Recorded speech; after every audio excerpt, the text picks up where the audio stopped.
নরেন্দ্র মোদীর অমৃতকালে একটা বিষয় একেবারেই কমন, সেখানে কোনো ব্যতিক্রম দেখা যায় না।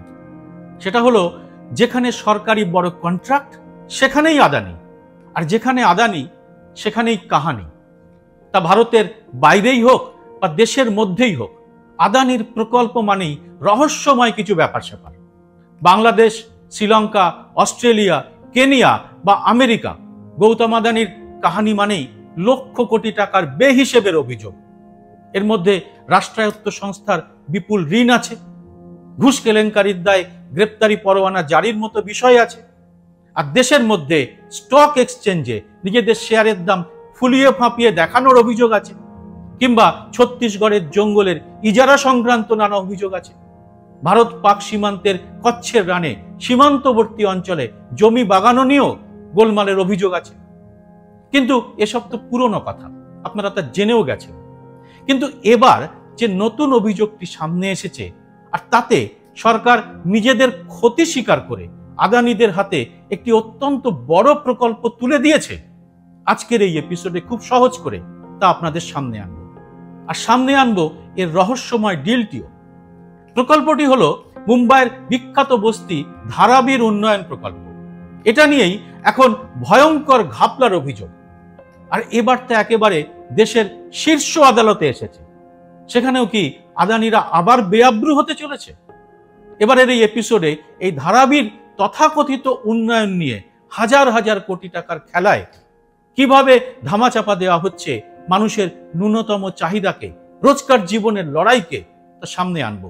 এই বিষয়টি কোনো গদি মিডিয়াতে পাবেন না, কারণ এইসব মিডিয়া তো ওই কর্পোরেটের হাতেই। তাই প্রকৃত সংবাদ জানার জন্য ভিডিওটি শেষ পর্যন্ত দেখবেন। আর এটা ভালো লাগলে লাইক দেওয়ার মতো ছোট্ট কাজটি করবেন, তাতে ইউটিউব এটা আরো মানুষের কাছে পৌঁছে দেবে।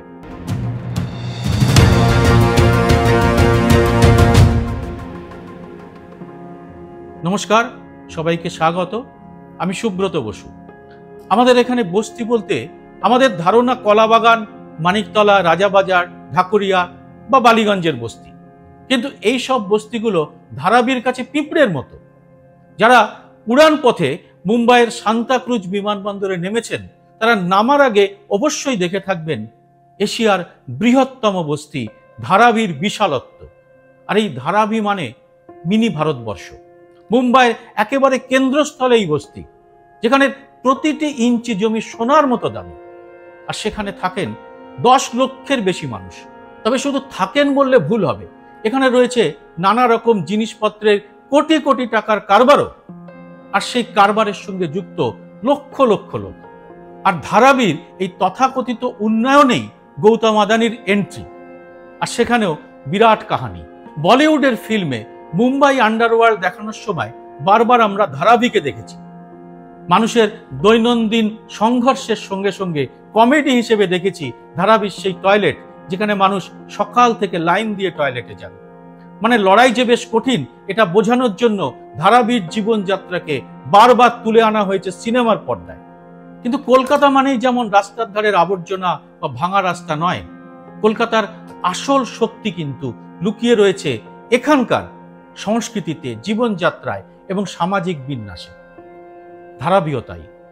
এখানে বস্তির মানুষ নিজেদের মতো করে জীবিকা অর্জন করেন। হিন্দু মুসলমান মিলেমিশে থাকেন। ভারতের বিভিন্ন প্রান্তের মানুষ বিভিন্ন রকম জীবিকা নিয়ে এখানে বাঁচার লড়াই চালান। আর সেখান থেকেই আজকে আমাদের এই এপিসোডের শুরু। 2019 সালে এই ধারাবির উন্নয়ন নিয়ে মহারাষ্ট্র সরকার একটি টেন্ডার ডাকে। তাতে দুবাইয়ের কোম্পানি সেকলিং টেকনোলজিস কর্পোরেশন সর্বোচ্চ দর দিয়ে বরাদ্দ পেয়ে যায়। জানা যায় তাদের বিডের পরিমাণ ছিল 7,200 কোটি টাকা। এই টেন্ডারে অংশগ্রহণ করেছিল গৌতম আদানির সংস্থাও। কিন্তু টেন্ডারে তাদের দর ছিল 4,500 কোটি টাকার কিছু বেশি। ফলে 2,000 কোটি টাকার তফাৎ হয়ে যায়।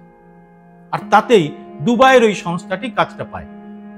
কিন্তু যে টেন্ডারে গৌতম আদানি অংশগ্রহণ করেছেন, সেই টেন্ডার তার হাতছাড়া হয় কি করে? তাতে সরকারের 2,000 কোটি টাকার ক্ষতি তো নস্যি। এটাই আমাদের মোদী সরকারের আধুনিক ভারতের অমৃতকাল।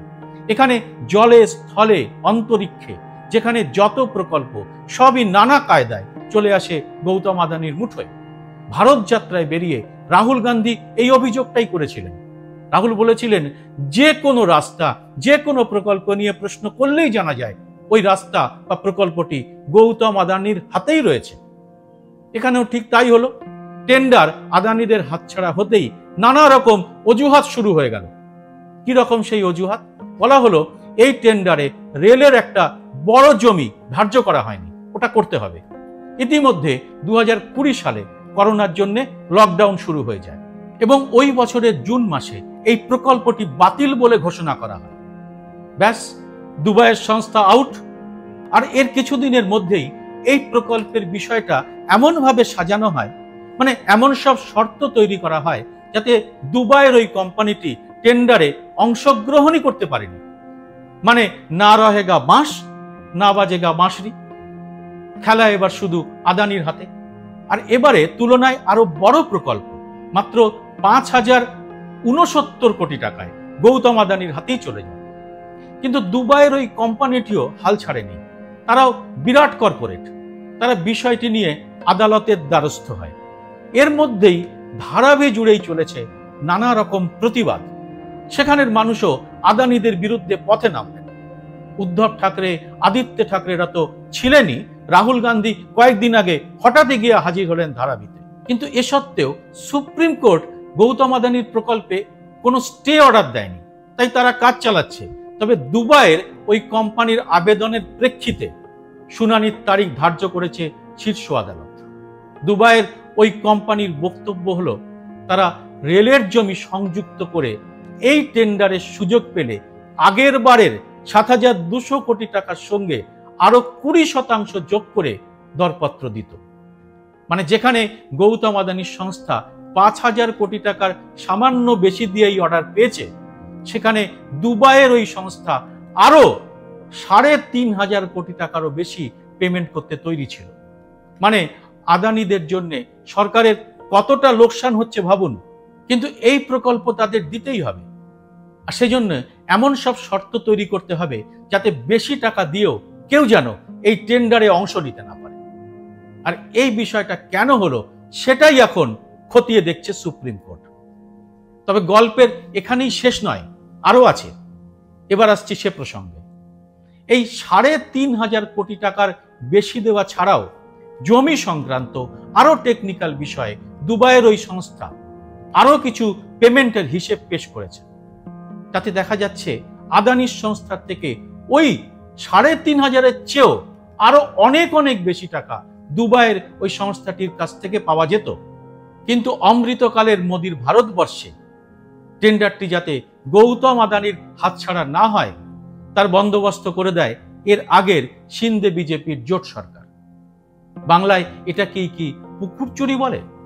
বিশেষ করে যে দল সবসময় না খাউঙ্গা না খানে দুঙ্গার গাল ভরা কথা বলে বেড়ায়, অথচ এই একটি কর্পোরেট সংস্থার জন্য মহারাষ্ট্র সরকার কেন এত হাজার হাজার কোটি টাকার ক্ষতি সহ্য করছে তা নিয়ে তাদের কোনো বক্তব্য নেই।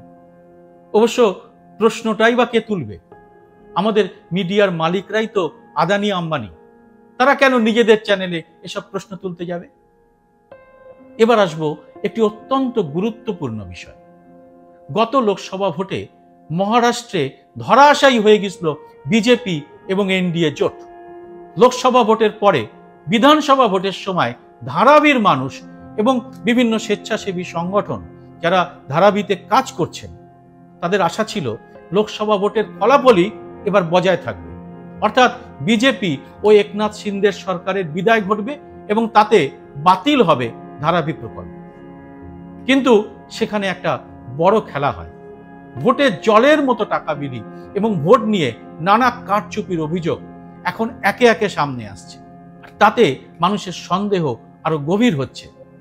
মনে করুন, এর আগে অজিত পাওয়ার এক সাক্ষাৎকারে ইঙ্গিত দিয়েছিলেন উদ্ধব ঠাকরে সরকারের পতনের জন্য বিজেপি এবং তাদের মধ্যে যে বৈঠকটি হয়েছিল সেখানে গৌতম আদানি নাকি উপস্থিত ছিলেন। সরকার ফেলার বৈঠকে गौतम अदानी क्या नो? ये सारे उस वक्त 5 मीटिंग्स आपने कहा हुआ था उस वक्त हुआ ना शरद पवार जी के नॉलेज में सबके साथ हुआ था।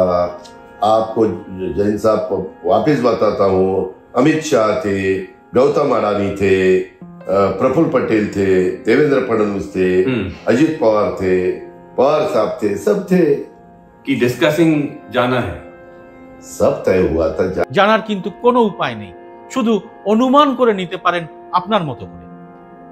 দুবাইয়ের ওই সংস্থাটি প্রথমে তাদের মামলাটি দায়ের করেছিল বম্বে হাইকোর্টে, কিন্তু সেখানে কোনো সাড়া শব্দ না পেয়ে তারা সুপ্রিম কোর্টে যায়। সুপ্রিম কোর্ট এই মামলার শুনানির দিন ধার্য করেছে মে মাসের 25 তারিখ। ভবিষ্যৎই বলবে ধারাবির চেহারাটা কেমন দাঁড়াবে, কিন্তু সেখানে এখন শুরু হয়েছে তীব্র প্রতিবাদ, আর তার পাশে রয়েছেন রাহুল গান্ধী, উদ্ধব ঠাকরেরা। শুরুতেই বলেছি, যেখানে আদানি সেখানেই কাহানি। ভারতের আরো অনেক কর্পোরেট আছে, যেমন ধরুন টাটারা, তারাও দেশে বিদেশে বড় মাপের ব্যবসা করে, কিন্তু তাদের কেউ আমাদের প্রধানমন্ত্রীর সঙ্গে দেশে বিদেশে ঘোরেন না, আর তাদের নিয়ে এত কাহানিও তৈরি হয় না দেশে বিদেশে। কোনো বিদেশি সাংবাদিক ট্রাম্প মোদির বৈঠকের পরে তাদের নিয়ে আমাদের প্রধানমন্ত্রীকে কোনো প্রশ্ন করার সুযোগই পান না। আর আদানিকে বাঁচাতে তুলনায় ছোটখাটো দেশের রাষ্ট্রপ্রধান যা করতে পারেন, তা কি সত্যিই পারেন না আমাদের বিশ্বগুরু প্রধানমন্ত্রী? জবাব দেবেন আপনারা কমেন্ট বক্সে। ভিডিওটি ভালো লাগলে লাইক ও শেয়ার করে আরো মানুষের কাছে এটি পৌঁছে দেওয়ার ব্যবস্থা করবেন। আর স্বাধীন সাংবাদিকতার পাশে থাকতে চ্যানেলটিকে সাবস্ক্রাইব করে নোটিফিকেশন বেলটি চালু করে রাখতে ভুলবেন না। জয় হিন্দ, সত্যমেব জয়তে।